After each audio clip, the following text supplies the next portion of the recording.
Issue بھی کر سکتے ہیں، وہ اپنا تمام انتظامی امور جو ہیں وہ انجام دیں گے۔ اب آپ یہ بتائیں کہ ایک اتھارٹی جو ہوتی ہے وہ انڈیپینڈنس کے ساتھ چلتی ہے،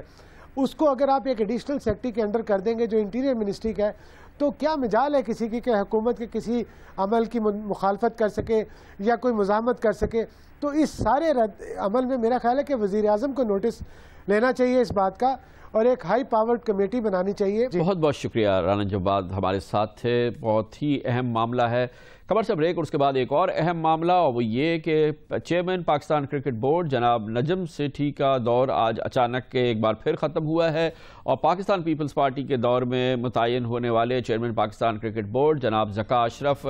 اپنے عہدے پہ بحال ہو گئے ہیں، اب وہ کرکٹ بورڈ کے سربراہ ہو گئے ہیں۔ اس کے بارے میں بات کرتے ہیں کمرشل بریک کے بعد۔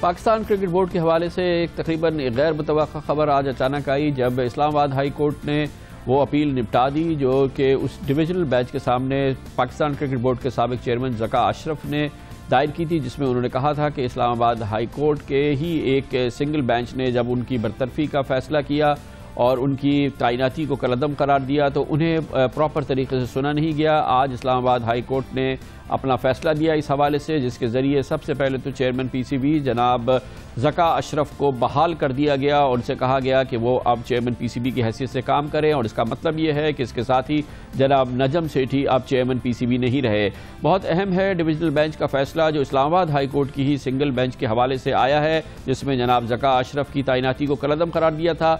آج ڈویژنل بینچ نے کہا کہ جس میں جناب جسٹس ریاض احمد خان اور جسٹس نور الحق قریشی شامل تھے، اس بینچ نے کہا کہ چیئرمین پی سی بی کے برطرفی کے فیصلے کو کالعدم قرار دیا جاتا ہے۔ پاکستان کرکٹ بورڈ کے چیئرمین کا موقف سنے بغیر برطرف کیا گیا تھا۔ یہ بھی کہا کہ ذکا اشرف کی برطرفی کا فیصلہ آئین کی آرٹیکل 199 کے دائرۂ اختیار سے باہر تھا۔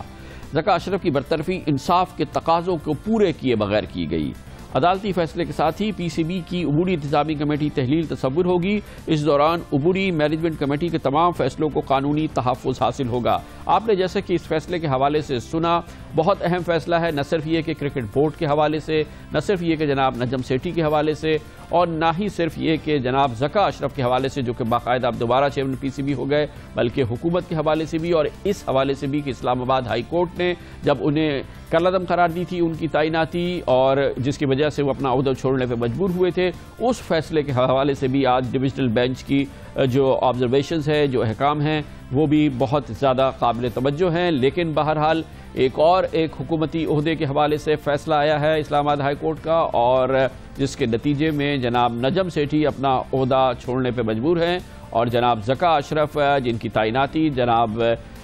سابق صدر آصف علی زرداری نے پاکستان کرکٹ بورڈ کے پیٹرن کی حیثیت سے کی تھی، دوبارہ اپنے عہدے پہ بحال ہو گئے ہیں۔ آج اس سلسلے میں انہوں نے آزاد عدلیہ کا بھی شکریہ ادا کیا، اور انہوں نے جناب نجم سیٹھی کو بھی خراج تحسین پیش کیا کہ ان کی جب تک وہ چیئرمین پی سی بی تھے تو انہوں نے جو کچھ کام کیے اس کو انہوں نے خراج تحسین پیش کیا، اور جو کہ کام نہیں ہو سکے انہوں نے کہا کہ کل وہ چیئرمین پی سی بی کا عہدہ سنبھالیں گے اور ان تمام معاملات کو لے کر آگے بڑھیں گے۔ لیتے ہیں خبر سے بریک، اور اس کے بعد ایک اندھوناک ٹریفک ایکسیڈنٹ کا جو آج نواب شاہ کے قریب ہوا، جس میں اسکول کے بچوں کو لے جانے والی ایک بس کا تصادم ہوا، جس میں 18 بچے اور ان کے 3 اساتذہ اللہ کو پیارے ہو گئے۔ اس کے بارے میں بات کرتے ہیں کمرشل بریک کے بعد۔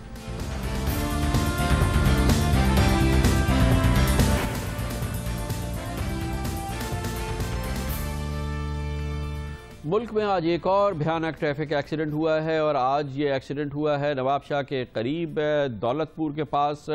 جب اسکول کے بچوں کو لے جانے والی بس ایک اندھوناک ٹریفک ایکسیڈنٹ سے دوچار ہوئی، جس کے نتیجے میں 18 بچے جن کا تعلق دولت پور کے برائٹ فیوچر اسکول سے تھا جاں بحق ہو گئے۔ ان برائٹ فیوچر اسکول کے 18 بچوں کا فیوچر ختم ہوا، اس کے ساتھ ہی ان کے 2 اساتذہ اور ایک ڈرائیور کا بھی جو کہ یہ گاڑی چلا رہا تھا۔ آج کے اس واقعے کے بعد دولت پور کا شہر جو کہ ایک چھوٹا سا شہر ہے نواب شاہ کے قریب، وہاں پہ کوہرام مچ گیا، اور پورا شہر ایسا لگتا تھا کہ اس سے براہ راست متاثر ہوا ہے۔ اس پوری صورتحال کے بارے میں مزید آگاہی حاصل اور اس کے لیے جائیں گے دولت پور، جہاں پر موجود ہیں اس وقت ہمارے کورسپونڈنٹ انور شیخ۔ پہلے تو یہ بتا دیجئے کہ اس حادثے کے بارے میں ہمارے پاس کیا معلومات ہے ابھی؟ جی کامران صاحب، یہ ہے کہ جیسا آپ نے بتایا کہ یہ حادثہ جو ہے وہ نوابشاہ کے قریب روڑی کینال کا ایک موڑ ہے، خوفناک موڑ، خطرناک موڑ، وہاں پر یہ حادثہ پیش آیا. اور اس میں میں آپ کو بتاتا چلوں کہ یہاں پر جو ہے یہ اسکول وین تھی جو نوابشاہ میں جو ہے کوئز کمپٹیشن کے لیے بچے آئے تھے اور وہاں سے کمپٹیشن میں حصہ لے کر واپس اپنے شہر اپنے اسکول واپس جا رہے تھے. تو وہاں پر جو ہے یہ موڑ کاٹتے ہوئے اور وہاں پر جو ہے یہ اسکول وین سامنے سے ایک ڈمپر آیا اور وہ اس سے ٹکرا گئی اور جس کے نتیجے میں یہ پوری وین جو ہے وہ پچک گئی اور سارے بچے جو اس کے اندر طالب علم موجود تھے، جو لوگ بھی موجود تھے، وہ اس میں بری طرح جو ہے وہ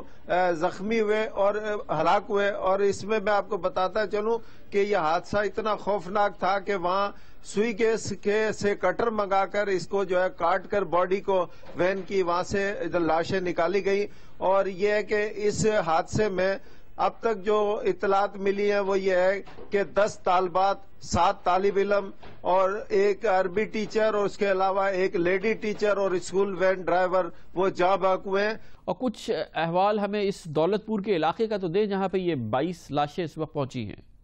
جی کامران صاحب، یہ ہے کہ دولت پور شہر اور اس کے اطراف میں جہاں سے یہ بچے آئے تھے وہاں پر صف ماتم بچھی ہوئی ہے. میں اس وقت جو ہے کئی گاؤں میں گیا ہوں اور وہاں پر جو ہے وہ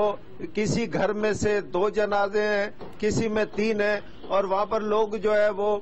بری طرح جو ہے وہ پورا علاقہ سوگ کی فضا میں ہے. اور وہ ان کے لواحقین جو ہے ان کا یہ کہنا ہے کہ وہ اپنے بچوں کو ڈاکٹر بنانا چاہتے تھے، انجینئر بنانا چاہتے تھے، پائلٹ بنانا چاہتے تھے، لیکن وہ اس اندھوناک حادثے میں فوت ہو گئے. اور کامران صاحب، یہ ہے کہ آپ اندازہ لگا سکتے ہیں کہ ایک چھوٹا سا علاقہ ہے اور جہاں پر گھروں میں 20 لاشیں موجود ہیں تو وہاں پر سوگ کی کیا کیفیت ہوگی. بہت بہت شکریہ انور شیخ ہمارے ساتھ ہے. اس کے ساتھ ہی ہمارے آج کے پروگرام کا اختتام ہوتا ہے. کل آپ سے پھر ملاقات ہوگی. کل تک کے لیے کامران خان کو اجازت. اللہ حافظ. ناصر.